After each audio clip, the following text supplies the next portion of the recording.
how to create a database in DirectAdmin. We assume you have already logged in to your DirectAdmin account. Now click this MySQL Management icon. It is the MySQL Database Management interface where you can create new databases or manage existing ones. Click Create New Database. Create database name and password in the text input boxes provided. You can have the same database name as a database user or have a different database user. For a different database user, uncheck this box and enter the new database user in the test input box. When ready, click Create Database.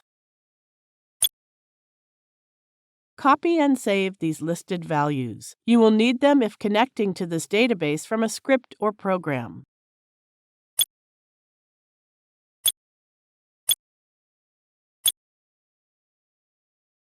Here it shows the just created database.